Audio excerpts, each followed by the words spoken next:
જય માતાજી મિત્રો, કેમ છો બધા? મજામાં છો ને? હું છું સોનલ. સ્વાગત છે તમારું આપણી યુટ્યુબ ચેનલ ચામુંડા સ્ટુડિયોઝમાં. મિત્રો, આજે હું તમારી સમક્ષ લઈને આવી છું પુરુષોત્તમ માસની કથા, અધ્યાય 6, શ્રી કૃષ્ણ સમક્ષ મલમાસ. શૌનકાદિ મુનિઓએ સૂત પુરાણીને પૂછ્યું કે ગૌલોકમાં ગયા પછી મલમાસનું શું થયું તે કથા અમને કહો. આથી સૂત પુરાણી બોલ્યા કે હે મુનિશ્રેષ્ઠો, નારાયણ ભગવાને નારદજી આગળ એટલી કથા કહ્યા પછી આગળ જે કથા કહી છે તે હું તમારી સમક્ષ રજૂ કરું છું, તો તમે ધ્યાનથી સાંભળો. શ્રી નારાયણ ભગવાન નારદજીને ઉદ્દેશીને બોલ્યા કે ગૌલોકની વચ્ચે શ્રી કૃષ્ણ ભગવાનનું રમણીય મંદિર છે. તે મણિ અને રત્નોથી જડેલ છે. તેના તેજથી અંજાયેલ શ્રી વિષ્ણુ ભગવાન મલમાસને પોતાની પાછળ રાખી અને ગૌલોક તરફ આગળ વધવા લાગ્યા. તેઓ ગૌલોક પહોંચ્યા. શ્રી વિષ્ણુ ભગવાનને જોઈ અને દ્વારપાળો બધા ઊભા થઈ ગયા અને તેમના ચરણોમાં વંદન કર્યા. તેઓ અંદર પ્રવેશતા ગોપીઓની વચ્ચે વીંટળાયેલા શ્રી કૃષ્ણ ભગવાનના દર્શન થયા. તેમને નમન કરી અને શ્રી વિષ્ણુ ભગવાન અને મલમાસે સ્તુતિ કરવા માંડી. આપ વ્યાપક, ગુણોથી પર, અવિનાશી, અવિકારી, ભક્ત સમક્ષ પ્રગટ થનારા અને ગોવાળનો વેશ ધારણ કરનાર ગોવિંદને અમે વંદન કરીએ છીએ. મેઘ જેવા શ્યામ, કામદેવ જેવા સુંદર, સૌમ્ય સ્વરૂપવાન, સુંદર મુખારતુ કૃતિવાળા એવા આપને અમે ફરીથી વંદન કરીએ છીએ. શ્રી કૃષ્ણ ભગવાને શ્રી વિષ્ણુ ભગવાનને સિંહાસન ઉપર બેસાડ્યા અને પછી પૂછ્યું કે આ ધ્રુજી રહેલ કોણ છે અને અહીં શા માટે આવ્યો છે અને એ કેમ રડે છે? આ વચનો સાંભળીને ભગવાન શ્રી કૃષ્ણએ મલમાસનું સમગ્ર દુઃખ તેમની સમક્ષ વ્યક્ત કર્યું. આને મલમાસ કહે છે. તેનો કોઈ પણ અધિષ્ઠાતા સ્વામી નથી. સૂર્યનો પ્રકાશ એનાથી દૂર રહે છે. આ મલિન હોય અને સર્વકાળે શુભ કાર્યોમાં અયોગ્ય ગણાય છે. અધિષ્ઠાતા વિનાનો હોવાથી મલમાસમાં કોઈ દિન વ્રત આદિ કરતું નથી. સર્વ પ્રાણીઓ, વનસ્પતિઓ 12 માસ, દિવસ રાત, ઘડી પળ વગેરે બધા તેનો તિરસ્કાર કરે છે. આ તો દુઃખી જીવ છે. તેણે મારી પાસે આવીને પોતાનું દુઃખદ આપવીતી મને કહી છે, જેથી તેના દુઃખના નિવારણ અર્થે હું તેને આપની સમક્ષ લાવ્યો છું. આપ સંકટ વિમોચક, ભયનાશક અને કૃપાળુ છો, તો આપ તેનું દુઃખ દૂર કરો. આપના શરણે આવનારનું દુઃખ અવશ્ય દૂર થાય છે. માટે મારી વિનંતી છે કે આ મલમાસનું દુઃખ દૂર કરી અને મારું આગમન સફળ કરો. શ્રી બૃહનારદીય પુરાણના પુરુષોત્તમ મહાત્મયનો શ્રી કૃષ્ણ સમક્ષ મલમાસનું વર્ણન નામનો 6થો અધ્યાય સંપૂર્ણ. હવે આપણે સાંભળીશું પુરુષોત્તમ માસની પાવન કથા. નિર્મળ નણંદ અને અભિમાની ભાભીની કથા. એક ગામમાં બ્રાહ્મણ અને બ્રાહ્મણી રહેતા હતા. તેમને સંતાનોમાં 7 દીકરા હતા. હજી દીકરાઓ નાના હતા અને ભણતા હતા. બ્રાહ્મણ ગામમાં ભિક્ષાવૃત્તિ, કથા વાર્તા કરી અને આખા કુટુંબનું માણ પૂરું કરતો હતો.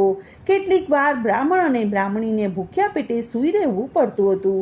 આવી ગરીબ હાલત છતાં બ્રાહ્મણ અને બ્રાહ્મણીમાં ખાનદાની અને ધાર્મિક ભાવનાઓ પૂર્ણપણે ભરેલી હતી. બ્રાહ્મણીનો ભાઈ તે જ ગામમાં રહેતો હતો.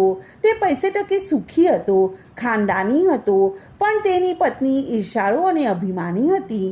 ભાઈના ઘરમાં ભાભીનું ચલણ હતું. ભાભી કરે તેટલું જ થાય. ભાભી કહે તેમ જ વર્તન વર્તાય. ભાભી કહે તેમ જ થાય. ભાભી ભાઈને કહે કે તમે વેપાર કરી રાખો. ઘરમાં અને વ્યવહારમાં તમારે માથું મારવાનું નહીં. હું બધું જ સંભાળી લઈશ. આ ભાઈ ભાભીને સંપત્તિ ઘણી હતી, પણ એકેય સંતાન ન હતું. કુદરતનો નિયમ પણ કંઈક અજબ જ છે. જ્યાં ખાવા ન હોય ત્યાં ઢગલાબંધ બાળકો હોય, અને જ્યાં ખાવા માટે હોય ત્યાં ખાનાર કોઈ જ ન હોય. એવામાં પુરુષોત્તમ માસ આવ્યો. બ્રાહ્મણ અને બ્રાહ્મણીએ પુરુષોત્તમ માસનું વ્રત કરવાનું નક્કી કર્યું. બીજી બાજુ બ્રાહ્મણીની ભાભીએ પણ આ વ્રત કરવાનું નક્કી કર્યું. બ્રાહ્મણ અને બ્રાહ્મણી સવારે વહેલા ઉઠી નદીએ સ્નાન કરવા જાય, કાંઠા ગોરમાનું પૂજન કરે, કથા વાર્તા સાંભળે, શક્તિ મુજબ દાન દે અને ઘરે આવે. પુરુષોત્તમ ભગવાનનું નામનું સ્મરણ કરી અને ભક્તિ કરે.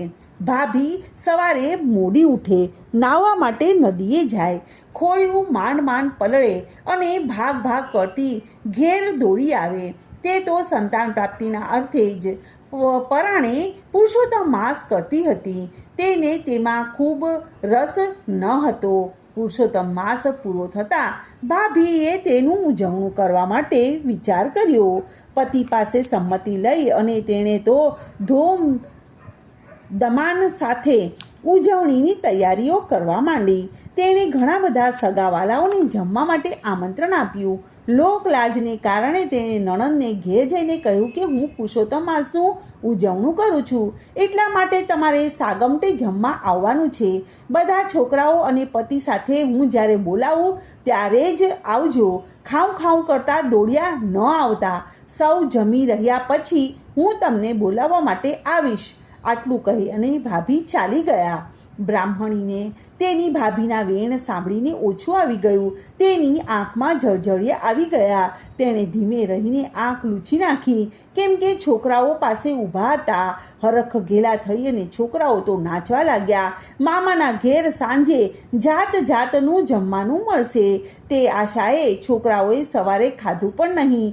બ્રાહ્મણી વિચારવા લાગી કે ભાઈ પૈસા ટકે સુખી છે, તેને મદદ કરી શકે છે એમ છે, પણ ઈશાળુ ભાભીના હાથમાં ઘરનો કારોબાર હોવાથી આજ દિન સુધી ભાઈ અને ભાભીએ તેમને જરા પણ મદદ કરી નથી.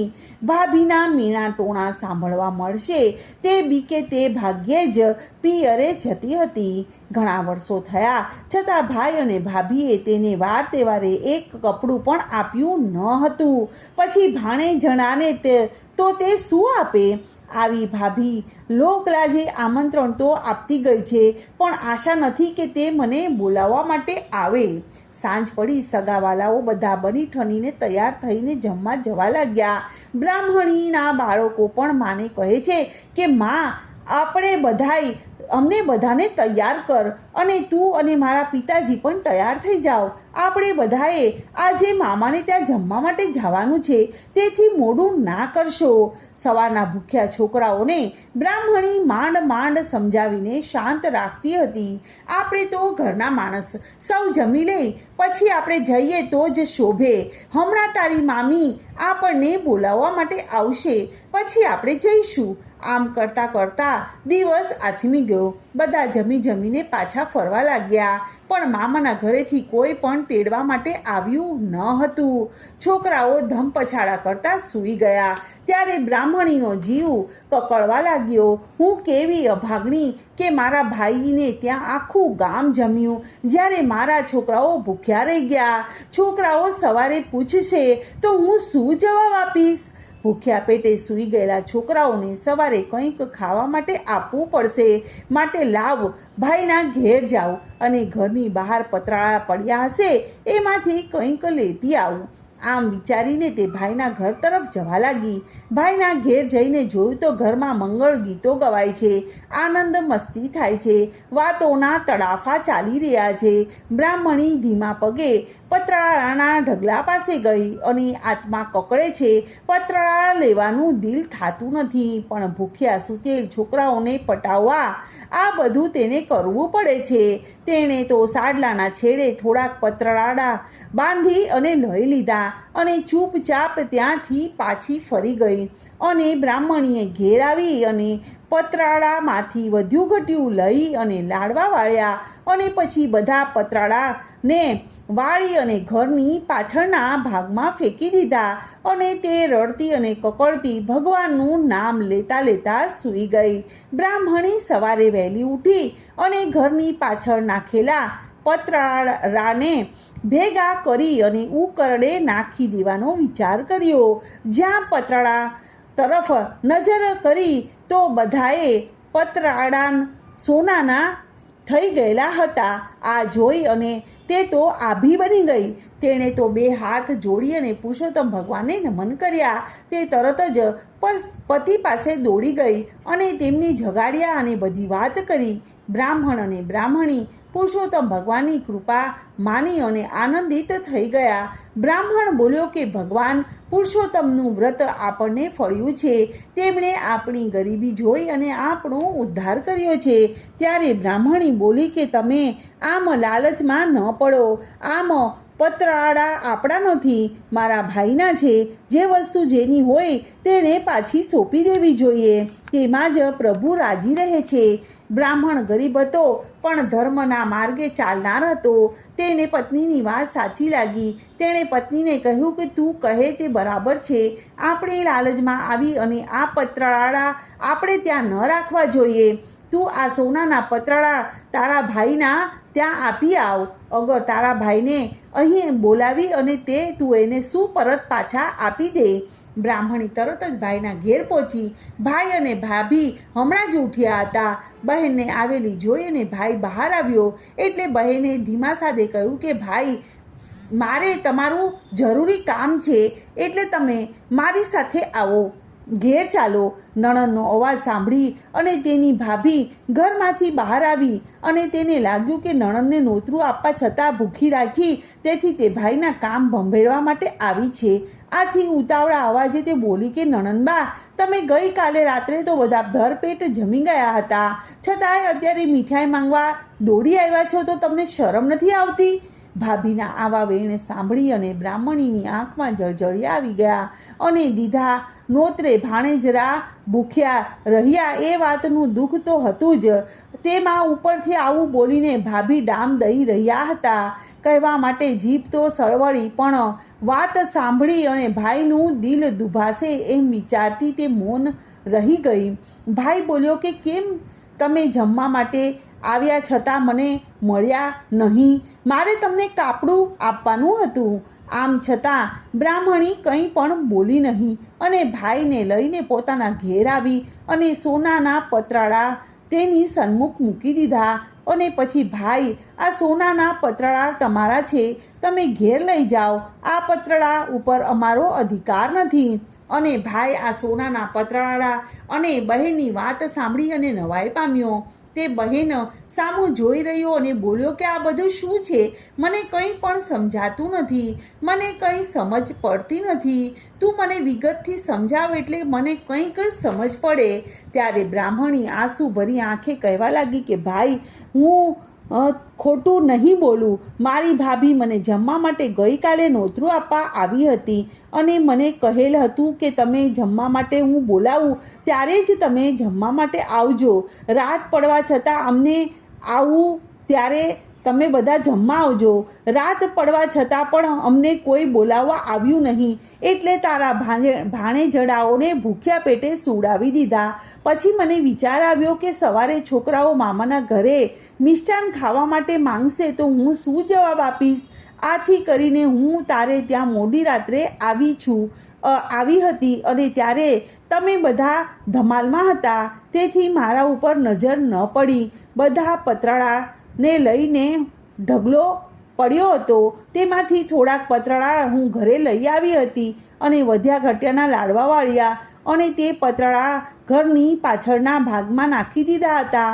સવારે વહેલી ઉઠી અને તે પતરાળા ઉકળે નાખવા લઈ જવા હું ઘરની પાછળ ગઈ અને તે ઉપાડવા જાઉં છું તો તે બધા સોનાના થઈ ગયા હતા.